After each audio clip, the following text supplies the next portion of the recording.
What's up, guys? Welcome to another episode of That Creative Life. We have a very special guest, GloZell. You are a OG YouTube influencer. As a YouTuber, this is almost like one of the biggest honors that I've had on my podcast to talk to you, because you, Grace Helbig, there were so many people that I looked up to growing up, watching the videos and just seeing that, oh, this YouTube thing can be a job.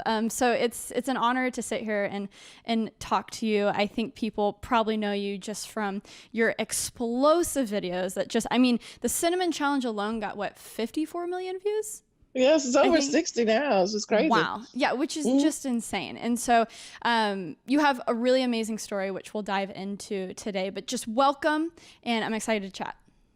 Well, hello, this is GloZell. Is you okay? Is you good? Because I want to know. Thank you for having me. Of course. I'm so excited because you recently did an episode. I just learned about Million Stories Media, and something that we actually talk a lot about on That Creative Life is how to make money as, doing a creative job. So I think this is going to be a very good conversation because as people know, you had a very explosive career, and I'm sure there were ups and there were downs. And in this episode of Faceplant, you talk about those ups, and then you found yourself beholden to the YouTube algorithm. That's hashtag relatable for me. I know what that is like. And you found yourself in a position that you just didn't expect. And so I would love to dive into that. But for the two people who don't know who you are, can you give us a little bio? Hello. Okay. Well, I'm GloZell. I'm known for doing a lot of crazy challenges and wearing green lipstick on the internet. I coined the phrase Queen of YouTube, but now social media is everywhere. I was one of the original ones. Like you said, an OG from way back. I've been on the internet on YouTube for over 10 years, and it's been a journey. Mm-hmm. Well, let's talk about those few first years, because when I was going back in the archive and learning more about you, you said in the beginning you were interested in stand-up, and I'm sure you were interested in maybe the more traditional entertainment, but then you found this thing called the internet. So how long were you putting videos out on YouTube before kind of you saw those big numbers rolling in? Well, I love the internet, but there was no such thing as the internet when I was growing up. So I didn't desire to be a YouTuber like people get to do now. So I was just starting to interview people, and I had a blog, and someone said, well, put pictures up of the people you're interviewing. And I started putting pictures up, and then video.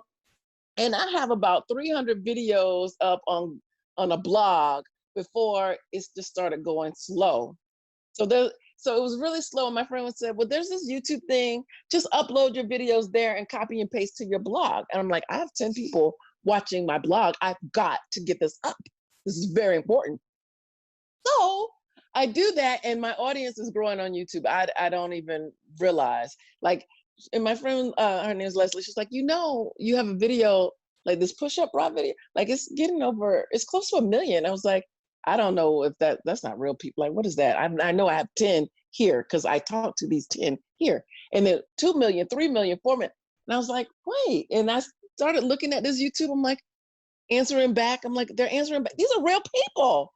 So then I was like, oh, I need to pay attention to this YouTube thing.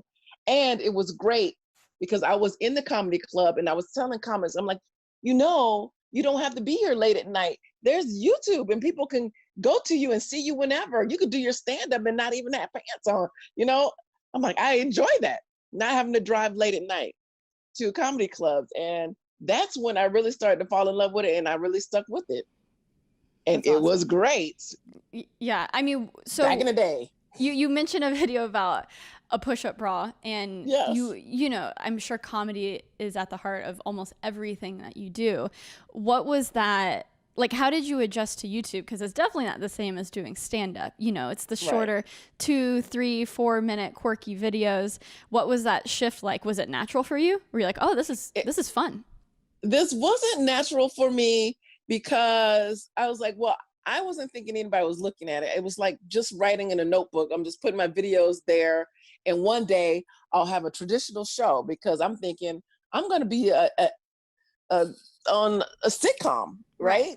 That's what you aspire to be as an actress, as a comic. I want to do fun shows on television, not thinking that YouTube was going to be the medium that was going to make me into something.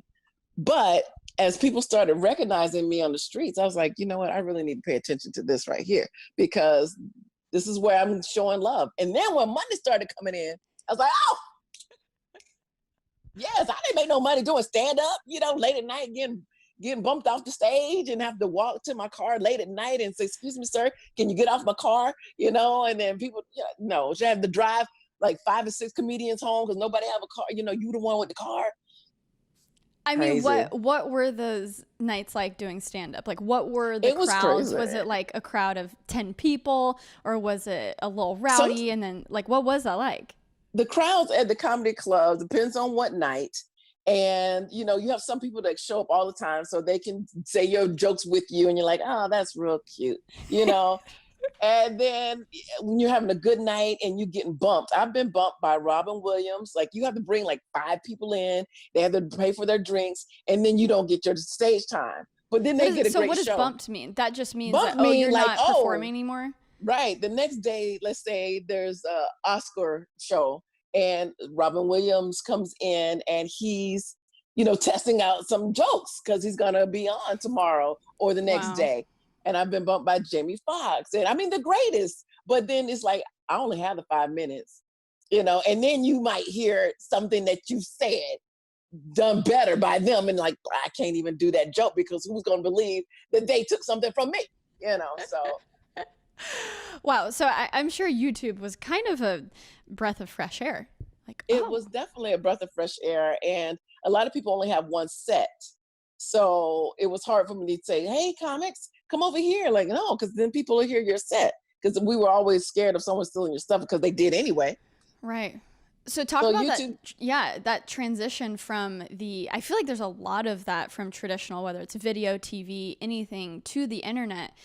We're used to just sharing anything and everything. It doesn't matter if an idea is polished or a video is polished. We're just going to share it. So that I can imagine and that hope that it goes is different. viral. Yeah. Yes, yep. But then back in those days, you didn't want anybody to take your stuff. And once it was on the internet, that's it. Everybody's seen it. So that's your set. So who's coming to see you live when you're on the internet? But I preferred the internet, and the goal was to just keep coming up with new stuff. Something was always happening. You only had to do 3 minutes. Like if you had an hour set, you set for a while. But me, something was always happening. So I'm like, let me tell you what happened today. And then you start developing characters, and that's great. And some things take off. I'm curious what you think about this new, maybe not new, but the latest wave of comics who are really taking YouTube and they're really hijacking, honestly, the podcast space. And they're living in both of these worlds now where they're selling out shows, but it's because, hey, I listened to your podcast. You have this, I mean, of course, a lot of them are going through drama right now with the whole Chris D'Elia group and all that stuff. But you have people like, Theo Vaughn and Joe Rogan. And it's this ring of comics turned podcaster. And it's this kind of weird give and take relationship where it's almost just they merge into each other. It's almost like there's no separation now.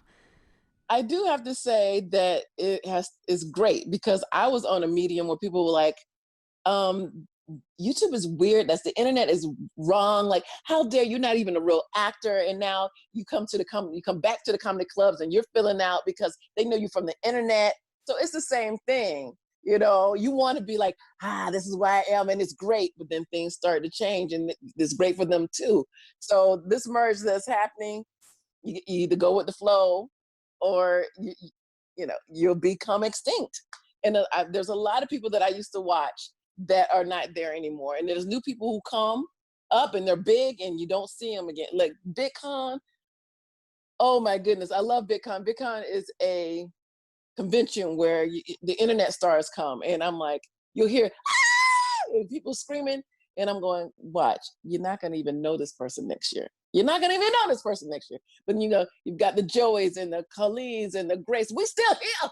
We're still here because it's not just editing and just pranks. It's like there's a talent there that's there. And those people are going to stay. And I'm no sure matter what medium. Yeah, I'm sure there's a part of you too watching all of the people rise and fall very quickly, and you're like, I've been there. I knew it was going to happen. Like, Yes. because you've had your own journey, and in the video you said that, hey, when you got that first check for $25, that was a moment for you, right? $25, what is this? How quickly was that rise from the $25 to interviewing Barack Obama, being in the Trolls movie? So $25, I didn't even spend it at first, because I didn't know if it was real, and I was like, oh, if I spend it, then the government's gonna come get me, because I don't know where this money. Where is this money? Is this real? Google AdSense? What is this?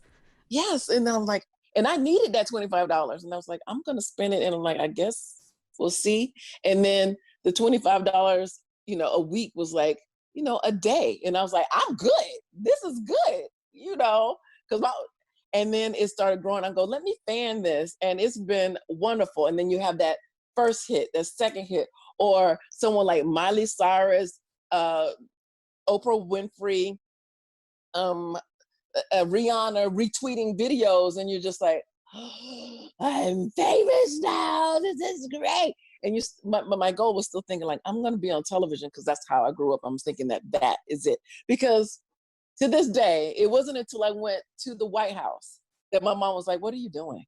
You have a degree. Her friends are not watching, because they don't know how to get on the internet and find a channel. Even now, it's got to be a remote control on the television. So it wasn't until then, like, oh, my baby is somebody. Before that, I was just a fool. Like, she's in that. We've lost her. She's gone to this internet thing. I don't know what YouTube is. We How many years? How many years was that from the first check to being in the White House? Oh, from the first check. Okay, because I've been on it for 10 years. For the first check, I would say it had been about more than a year, about 2 years. Okay. Maybe even 3. That's still a pretty fast rise. Right. Because I was making a living by then. And then all of a sudden, here's the White House. And of course, I didn't believe it. I'm like, click. Who? The president just called you up? What I'm saying? Like, I ain't got, like, what? I'm gonna need a video for this to be proven. Excuse me, I do not believe this. No, click. And then there's emails like, this is official, like, to spam. It's just like, look, the White House is trying to get in touch with you. GloZell, for what? For me to do jokes? Like what? Like what? You want to eat some cinnamon, President Barack Obama? Like what do you say? So by the time I believed it, I didn't like really, really, really, really believe it until he was sitting in front of me. I'm like, there's going to be something that's going to happen, and I won't be able to make it. I'm sorry. So I was just, and then, so when I'm in the White House, one thing that's scary about the White House, they never ask for license. They never ask for any kind of ID, nothing. That means they knew everything about me. So they know I'm cool. They knew everything about me. So I'm going into the White House, and he's not there. They're like, oh, he's going to land on the lawn. I'm like, he's going to land on the lawn. And here comes these helicopters, right? Now I'm freaking out. Like, here's a brother in a helicopter. That's what I relate to. You know what I'm saying? Like, it wasn't just the president. It's like, that's my cousin up there. You know what I'm saying? Like, he's doing the darn thing. So he's coming out. I'm like, freaking out. And then the White House, they're like, talking into their wrist. I'm like, I don't care. Like, how many times I'm going to see this? Not like a regular brother in a helicopter, nonetheless the president. So I'm like, one's never been that loud. I'm like, it's not the library. And I'm like, what you gonna do? Kick me out now? You gonna kick me out now? You can't kick me out now. So, so that was amazing. So funny. I mean, it was probably something out of the movies. Yes, I can't imagine what you were feeling. It was great. It was, you have all of these moments that are just so epic. And then you think they're gonna last forever. Right. And I feel like, for me, we'll definitely bring it back to you very quickly, but for me, I saw a lot of those stories happen of the meteor, like just success. And then the next year, you wonder, hey, what happened to this person? Where'd they go? And for me, it was super helpful to see that journey of people. And then, like what you're doing now, sharing your story and how you've navigated that, because it's not that I'm paranoid, but I'm just that much more cautious with, okay, when the money is coming in, how do I save it? How do I make this last beyond just this year that I'm popping? Because it's something that you're not going to have forever.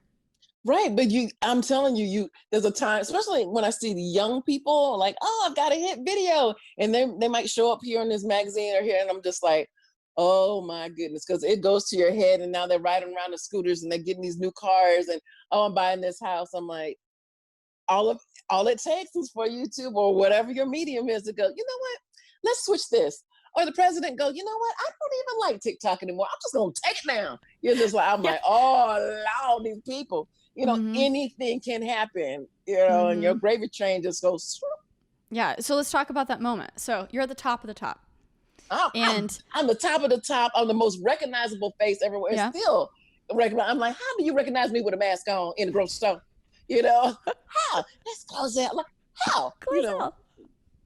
Once I start talking, you're just like, so it's very interesting. And Tupac said it best. He said, F the fame, give me the money. And I'm like, you know what, Tupac, you're still telling the truth, because people recognizing you and knowing you as you like go into the laundromat, like, can I take a picture with you? Can I wash my drawers first? Can I get my underwear in the washing machine? Can I, put the quarters in first? Oh, can we not take a picture with the homeless person in the back of us right here so we can look like like that's where I am. Like, I'm broken. My car is broken down on the side of the street, and people I'm like, oh, somebody came to help. Oh, they're taking pictures. Oh, let's close out. Yeah, and I'm sure. So you're racking tens of millions of views on YouTube. So I'm sure that Google AdSense is. I've gone over 1 billion views. All my videos together has been over 1 billion views, and have been on other people's channels.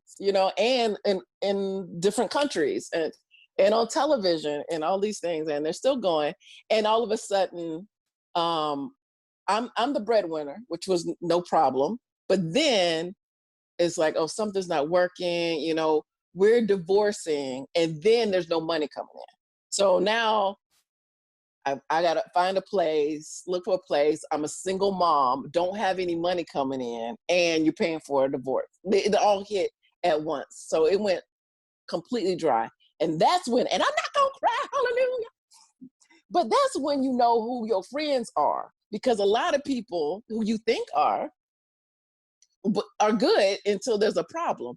And even because they're like, well, she's going to ask me for money. Well, yeah, I need it, so I'm going to ask. But there's been a lot of people who really stood up for me. And now things are swinging back in the right direction. And one of those, the Singleton Foundation found, I don't know I got to ask them, how did they find me? Because all of a sudden, like, here I am, it was a perfect match, because I'm talking about exactly what's going on. I'm like, they're like, do you know anybody who has a story of, maybe, rise and fall? I'm like, I'm living it right now.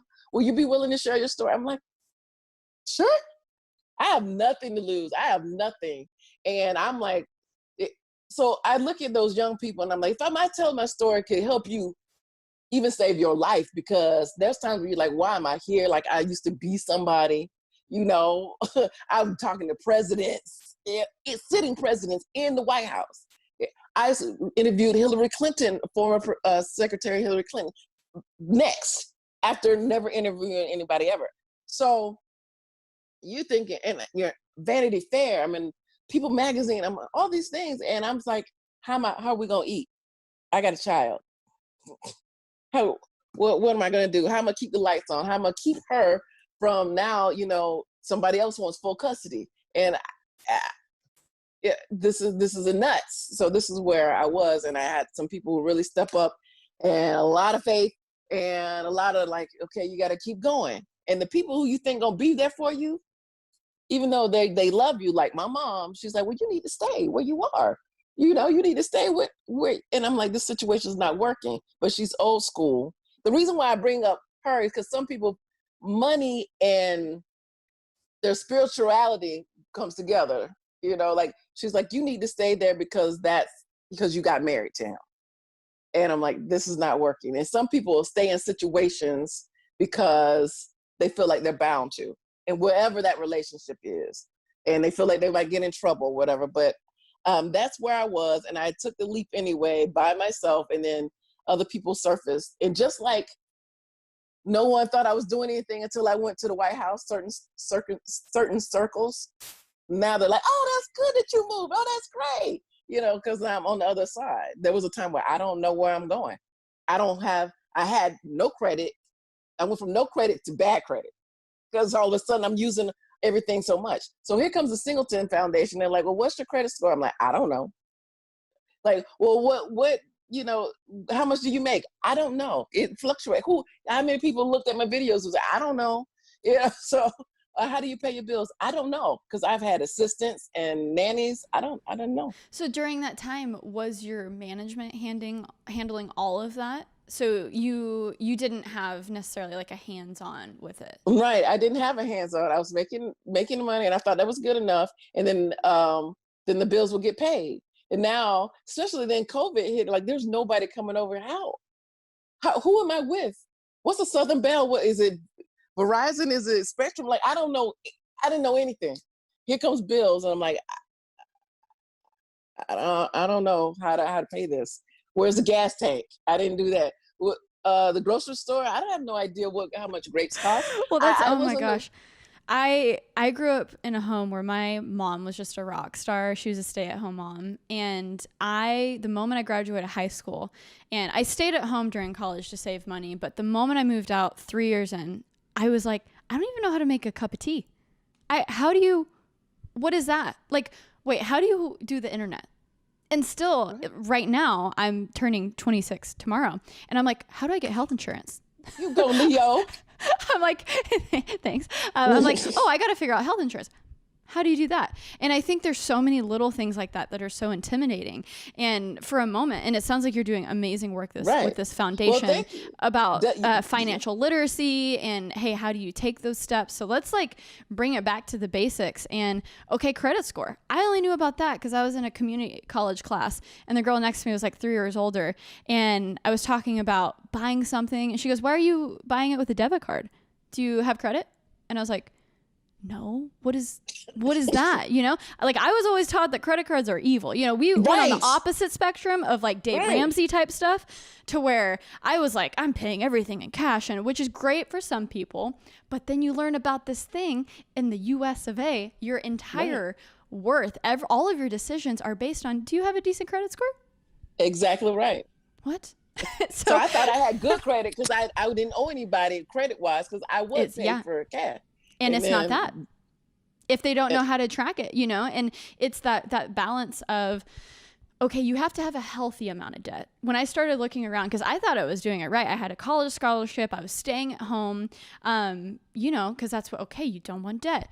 But then my friends who had college debt, they had like a great credit score, like in the eyes of the world, like they were crushing it. And so there's so many things that you have to just research. Oh my gosh. And know what's coming in, what's going out, and you know, like how much do you spend on your wigs and weaves? I don't know. I go and get it. Exactly. And it's so uncomfortable to talk about because we're taught that it's something you don't talk about. No, you don't talk about money, but you better talk about it now. You know, especially they're talking about we may or may not have Social Security, you know? So like anything can happen. You better know your money, where's it coming from, how you spending it, what you're spending on, what you don't need to spend it on, what you should spend it on, credit, all that. And I am still learning that as a grown person. My birthday was last week, 48. Okay. Don't crack. I want you to look at it. It is starting to give, so I will get some Botox sometime soon. Okay, I'm just letting you know that. Like, I do not believe that. I do not believe that age. You know, girl, you were looking with a 3-year-old. Somebody should stop me. But anyway. Well, okay. You're a parent. I watched a few of the videos with your sweet child. Oh, she is just a joy. I mean, she is so precious. You can just tell that she just oozes with joy and laughter, and it's just so amazing. She is. But now, as a parent, as you're figuring out these things for yourself, I'm sure you're thinking in the back of your mind, how am I going to teach this to my kid? How am I going to have these conversations to teach her to not be afraid to talk about these things? And I know it's still, for me, I just put stuff on like automatic payment because a lot of the times I don't even want to look at it. So a lot of it is emotional to where you got to train yourself to just face it, right? You got to face that credit card bill. You got to face that camera that you just bought. Like, that's my weakness. And it's almost something that you have to start training, I feel like, when you're young. You know, how are you going to teach your kids? How is that going to be different now that you know all these things? What is really hard now, because there's 2 households and it's a lot of spoiling going on. You know, like you getting toys every week, and I can't, like, you know, like this is not normal. You don't just, and nothing's open. So you really are just going to Target and Walmart all the time. Like literally every Wednesday, every Saturday, here's a new toy, here's a new toy, here's a new toy. And it's discarded because she plays with it for 2 seconds because she's getting more stuff. Like, what do you do when you have 2 households and, you know, you want her to be happy and you're trying to one up the other parent. Right. And like, here goes the birthday. Like, oh, you got a pony, you know, I got this dollhouse. I got that dollhouse. You got a bike. I got a scooter, you know, it's crazy. So especially when I had nothing and I couldn't offer her much of anything. And now I'm on the upswing and I'm like, I can't spend all this. Yeah. And I'm sure there's a part of you I want to give her the world. Right. And I get the world because people like, why don't you post and advertise and you get this? And I'm, yay. Right. So that's nice too. But yeah. So that's a whole nother story. How do you start and when do you start teaching kids that you don't just get stuff, you know? So right now she's doing well with the Tooth Fairy, the Santa Claus, everybody just giving us stuff, you know? I'm like, they're not real. And then you start thinking about college and you're just like, girl, oh you better my be gosh. smart. Yeah. You better be smart. That's my philosophy. I'm like, you either get a scholarship or you're going to be going to the University of Sara and I'll teach you everything you need to know. I'm going to train my kids to be little editors so they can just help me with my videos. Exactly right. Because right That's what now, they used to. They had more kids to work on the farm. That used to be the thing. Exactly. So you can have more kids to help your YouTube channel. Exploit. That is the word. Not a problem at all. But yes. So with the Singleton Foundation, Million Stories, Adulting, that all the shows that are on there, Facepalm, because that's me. I went, you know. And now I'm like, oh, I'm actually moved up to being broke. So I'm really happy to be broke right now because I used to be negative broke, you know? Negative broke. And I'm like, yes, I was at the bottom, now I'm broke, you know? Well, yeah, I mean, I love that you're doing this publicly though, because that means people can learn alongside you, right? Yes. And so just so listeners can, you know, take this and kind of run with some info, let's just go through some of those basics and maybe hit your personal story too. So the first was credit. In my mind, and you can correct me if I'm wrong, if it's over 700, that's a good credit score. Right. How do you build up your credit? Well, something that I didn't even know, a big factor of your credit score is how long your credit is active. So even once I got maybe 3 or 4 years into having like 2 or 3 credit cards, being good about paying off every month, putting all my camera gear, expensing things on my credit cards, everything's good. Well, I was like, let's, you know, start a new chapter. I don't need 4 credit cards. So I canceled my first Discover card. That was the first credit card that I ever had because I just didn't use it anymore. I like the point system on other cards. Oh, I didn't know that I just wiped out all of that credit history. So there's so many things to just like make sure that you look up and you know, because even, you know, that was maybe 2 years ago and I thought I was smart. I thought I was good. But then my credit score got hit because I canceled a credit card. Again, now, did your parents ever talk to you about this? Like my parents never talked to me about, my mom was like, don't put it, if you don't have it, don't buy it. You know, so I don't know what you're. Yeah. I mean, luckily I grew up with parents that were very open about finances. So I didn't get as much of the detail. I think a lot of that is like you personally have to do the research, but luckily I grew up in a household that always talked about it. You know, that was always like, hey, Sarah, you want to know the reason why we're not going to Disney World like all the other kids? It's because your dad, me, funds a family of 4. I'm doing all the work. Your mom's staying at home. See this life that we've built for you? It's great. but that means that we can't go to Disney World every year, and this is why. Right. So they were good with that type of stuff, which I'm really grateful for. But I think, you know, the nit and gritty is you got to do research on your own. So, I mean, you know, so credit score, it's like the length that it's open. It's you actively having a balance, but then paying it off. And then, you know, like you said, car, home, all of those things that you want to buy goes back to your credit. So that's why I'm somewhere in the middle. I'm not like full Dave Ramsey, like what you mentioned of, you know, like if you don't have the money, don't buy it. Because if you do have the money, you might as well put it on a credit card and help your credit score from the moment that you actually have like a house over your head. Like when I was 18 years old and I was staying at home going to college, I didn't have to worry about anything. So I think that's a good time to, okay, even, you know, you're spending $100 a month on food, just put it on a credit card, make sure you pay it off, and you can start learning these lessons about credit, you know, and then fast forward to adulthood. Maybe you can talk about, did you set up a budget? What was after the credit score? What came after that? After you started maybe, you know, because also you have to like call people and call collectors to be like, hey, I have a random $50 thing pinging my, because sometimes you don't even know. And you got to go through these services to figure out what's hitting these accounts. But before what came you get after? Married, you need to know, because especially if you're someone like me who are making the money, or, you know, a lot of times the guy is making the money, it's easy to spend when you're not the one making it. And you're not realizing it's easy to spend. And then you don't know, well, what are they spending it on? Because I know what I'm spending on, and you don't know. And the joint accounts and like what debt they have coming into the relationship, that can make or break a relationship. You need to know. So transparency, I mean, huge. Yes. You need to know.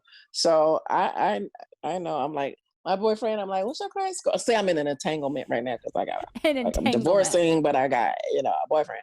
He's got a great credit score, and he black. You know, don't people like, oh, he must be white. No, he's great. Well, he is kind of light, but he say black. So I thought I was in a biracial relationship, but that's okay. I'm still cool. So, oh my God, you crack me up. So, and that's another thing I just want to say about the Singleton Foundation and the Face Palm and Million Stories. It's not scary. They do make it fun. Like you have people like me telling a story, you know, I might be crying, but you know, it is entertaining and it's not scary. You know, like I said, they're lifting the taboo off of it. Yeah, and they have a ton of different series on the website that helps that. So looking forward now, what are you excited about? So you see the light at the end of the tunnel, and you said you're no longer negative broke, which is huge. Right. So yeah, what's next? What are you excited about most? I'm excited about watching my credit score go up and having the tools to know how to do that, and moving into a home, because I'm excited about moving forward with knowledge and paying attention to finances going forward with a new partner, with Ozell, my daughter, GloZell, okay, and living a great life, you know, and not feeling like, oh gosh, this bill is coming. Oh, they're gonna come and I'm gonna walk outside and my car's not there. Like that is a horrible, horrible feeling every day. So just be on top of it for yourself and not just rely on other people to do it. They can do it, but you got to check. Right. Which I wasn't doing. So when they left, I was like, I don't know how to do anything, nothing. And nothing was coming in. So. And that series that you're in is called Faceplant, and it's really great. A lot of great stories. And as we wrap things up, just the last 10 minutes, what are you excited about, like you as a creator? Because at the heart of all of this, you are a creative, funny woman who is still crushing it. But I'm sure, you know, this YouTube ebb and flow, I am very familiar with the algorithm, and it sometimes dictates your content and what you make. And so what are you feeling in terms of videos, or just you as a creative human? What do you have on the horizon? What are you excited about? First of all, I just want to thank my audience for still being there, because there was a time that I didn't, you know, even feel like being funny, because I couldn't do any videos in my home, you know, and then it turned into survival of just panic, and like for more than a year, my audience is still there. So please continue to find me, continue to watch videos, follow me. You know, everybody wants the same thing: follow, subscribe, like. I'm on Cameo, so I'm doing shout outs now. Like, oh, you can't go nowhere for graduation. Hey, girl, congratulations. I'm doing a lot of those, and those are fun. And that's keeping, keeping me going. Also, I'm doing another, like a Lifetime movie type of Christmas movie that's coming up. Amazing. And more voiceover stuff, because voiceover is big. A lot of studios not up yet. So I am branching outside of different things on the internet. Right. So you what can is catch it me on that. about acting? Like what gets you going about acting and voice acting? Because it is different. YouTube is fun. very, yeah. It's fun. And now I have a daughter who's starting to recognize, like, is that your voice? I'm like, this is Trolls. That's mommy right there, and like, oh, I'm in Wreck-It Ralph. Ralph Breaks the Internet. That's me. And, my voice, because people obviously recognize my voice even in the mask, so that is fun. And I do want her to, because she thinks everybody knows who she is too, which they do, because people come up, oh, Sam, and I'm like, this is what I do, this outside of this. And I'm also teaching her because she can start. Before, for me, YouTube was like, you were grown, but now, people are doing makeup at 2, 3, 4, 5 years old. You can start your business now. And so I'm grooming her for that, because that's the family business. Yeah. Exactly. And do you have any advice for creators out there? We have a lot of people in the audience who are already doing it, already living their best life, but hey, maybe they're dealing with some outside forces. Like you had divorce, but also Yes. the YouTube algorithm, Yes. can't even say it. So and many a things. child. And a child. And a lot of people, Yes. even if they're young, like you said earlier, maybe they found traction with TikTok, they're stoked, and now they're dealing with the fact that this app might not even be, That's crazy. it just might disappear. Because I knew a lot of people from, was it Vine? And that was huge. It was huge. And then it went away. It went away. So I tell you, you want to kind of dabble, find your medium. Like my thing was YouTube, but now I like Instagram, Facebook. You kind of put yourself in different places, and you don't have all your eggs in one basket, so to speak. And my thing is I stay positive, because you can only comedy is funny, because comedy, you're really picking at people, like when you're like, oh, the Kardashians, but I want the Kardashians, when they see my stuff, to go, oh, that's funny, I hope she talk about this, as opposed to being negative. So if you stay positive, you last a whole lot longer. My friends, Colleen, Joy, Grace, they're still here. People still know them, because they're not dogging other folks. And I would say, keep it light, keep it fun, enjoy yourself, have a good time, stay around people who are encouraging you. If they're not encouraging you, don't be around them. It's okay to cut them off, no matter who they are. You got to live and have fun, and check on your money. Make sure you know. Preach. Yeah. Where your money's coming in, whether it's a brand deal, whether it's just AdSense, whatever it is, you need to know. Watch the Singleton. Go to the Singleton Foundation. Go to the Million Stories. Linked below in the description. Watch all of them, and you're like, okay, I'll be aware of it. These are the signs. There you go. And something that you said, GloZell, that I think you do so well is you were always not just a beacon of positivity, but you were so good at collaboration and bringing up other friends, with you during those times. And some of those people that you mentioned are still doing YouTube, still crushing the game. But what I found too I guess I started my YouTube channel in 2011, but I've been doing it full time for 4 or 5 years. And what I've learned is when you keep those, they're not just collaborators, but they're friends. And you just be real with each other. And hey, when your stuff is popping, it's not just you. If you look around and you kind of like bring people up with you and you keep those relationships, a lot of those people will be there for you regardless of what's going on. And so that's true. Being I just want to say shout out to Colleen, Miranda Sings. I love her so much, because there's times I'm like, I don't know what I'm doing, because she went through something earlier.